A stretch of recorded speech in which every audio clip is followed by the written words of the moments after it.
the Niger River, which forms the Sahara's southern boundary. We reach it 17 days after we enter the desert from the Ziz Valley. It is as if these people had all themselves come in from the desert and could not satiate themselves with the sight and the feel of water. We make our way into the crowd toward the marketplace.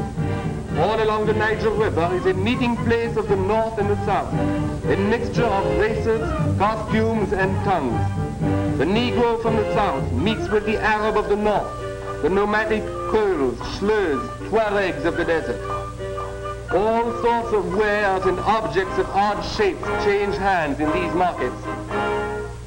Now, doesn't he look like a tough guy from the desert and a shrewd bargainer?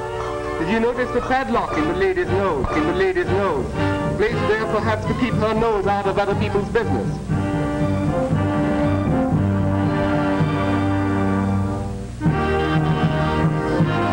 But here is a local chieftain reviewing his warriors. He took these men of his to France during the World War to fight for the French, and he wears the cross of the Legion of Honor on his desert robes. At the influence of the Crusades, which are in camel, we are approaching one of the wells. Traffic was too scarce to bother us. No speed limit and no cops. Another 200 miles done easily in 2 days.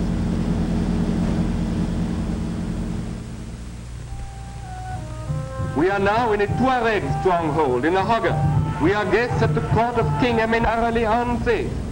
And then we drop. In the remote villages in the forest, life goes on as it has for centuries. After a few hours, our presence ceases to disturb, and we can watch the placid communal life of the village. The women are always at work. Here they are shelling beans, a staple of the local diet. The men do the hunting or the fishing. These people live almost entirely on frogs, or rather on tadpoles, which are caught in traps made of local reeds and vines.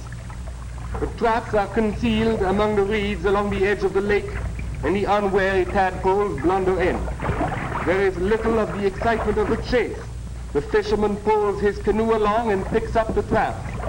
You and I could do it. But it takes a good deal of skill to steer the canoes on a straight course. The shape of the canoe is determined by the shape of the tree, and many canoes have a strong tendency to travel in circles. Outside every fisherman's hut, the day's catch is set to dry in the sun. Tadpoles hold all the vitamins in the world. The most powerful and good-looking fellows we saw in Africa were invariably men who lived on fish or tadpoles. These, well-dried and crisp, and an occasional full-grown frog will make a delectable meal. The barber shop is conveniently located on Main Street. A special study will be made of your profile to choose the style of hairdress which suits your type best. The hair is deposited in a neat little pile. This is Congo's own soapless shave. No brush, no lather, and the closest shave you ever had in your life.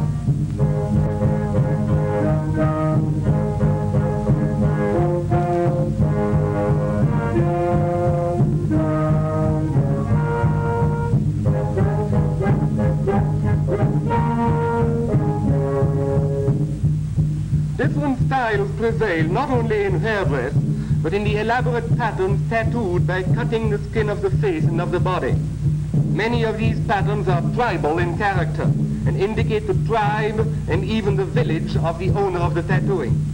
But there is room for a lot of individual fancy in the exercise of personal taste.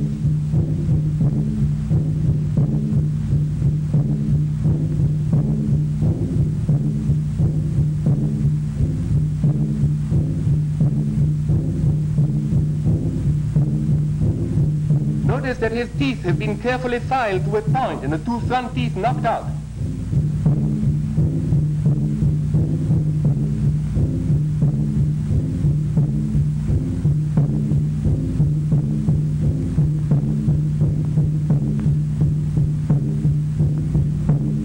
She was camera shy and strongly objected to our taking her pictures. Our arrival in a village was usually the occasion for general rejoicing. The drums would be quickly set up. Everyone would run into his hut and return with their most elaborate costumes.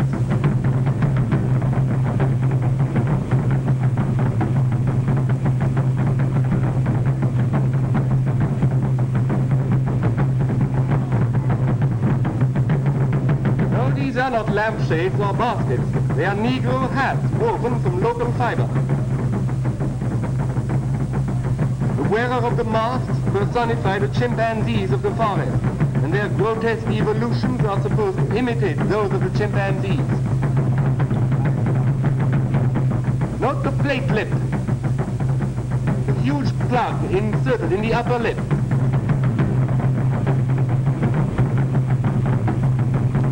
By this time, the orchestra has appropriated the platform on the sedan.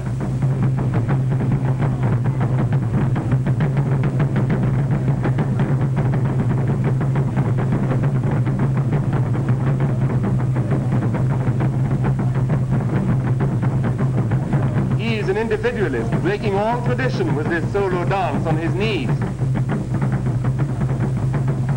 At least one member of the audience thinks well of him.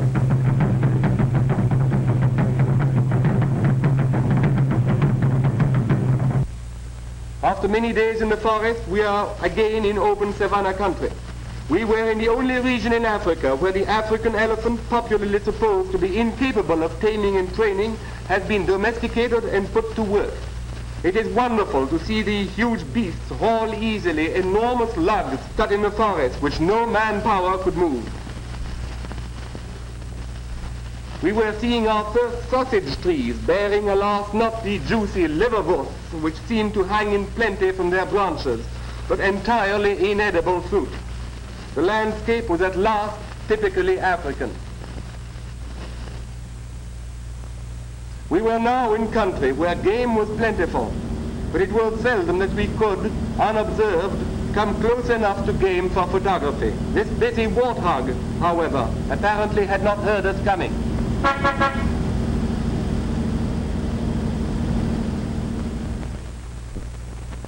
We reached the Dungu River, which we had planned to cross.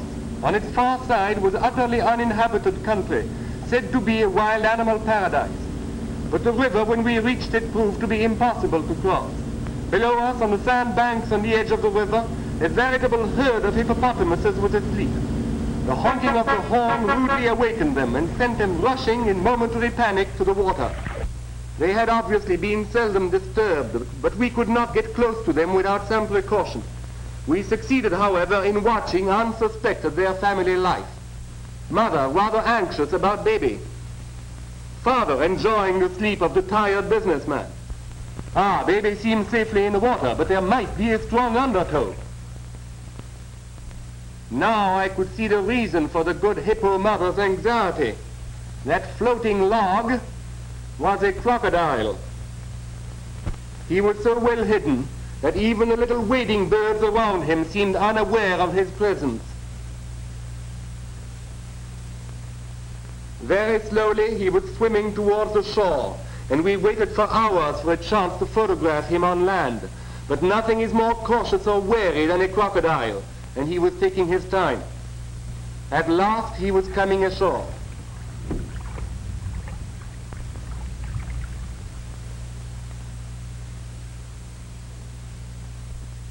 Even then, neither the wading birds nor the marabou had noticed him. But at the first click of the camera, he turned and splashed back into the river. And the marabou in turn took flight.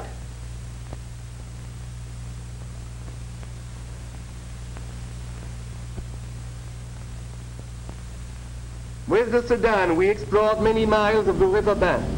We would come suddenly upon sandbanks on which hippos were as thick as New Yorkers on a Coney Island beach. There must have been many thousands of hippo in that river.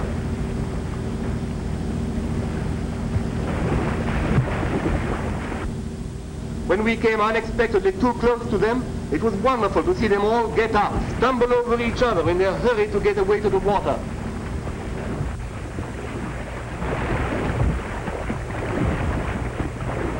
The water was often too shallow to hide them.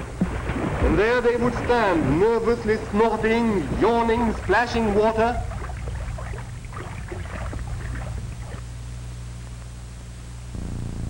We borrowed a dugout canoe from the natives and fitted it with the outboard motor we had brought with us. And in this somewhat strange vessel we explored the river further, lost ourselves in tributaries of the Dongu, and saw many crocodiles. But no transportation for the trucks across the river was to be found, and nowhere could we find a ford where we could hope that the trucks would get through out of their own power without swamping the motors. I was still anxious to get some pictures of crocodiles on land, but even with the motor stopped and the men paddling cautiously, we never could get nearer than 100 feet without their waking up and dashing for the water. At last we saw one who seemed unaware of us. I signaled to the men to paddle straight towards him. They did. And when he suddenly woke up and started for the water, he nearly leapt into the boat with us. There was decidedly no chance of crossing the river under our own power. The bottom everywhere was treacherous and muddy, and the water after unexpected rains too high.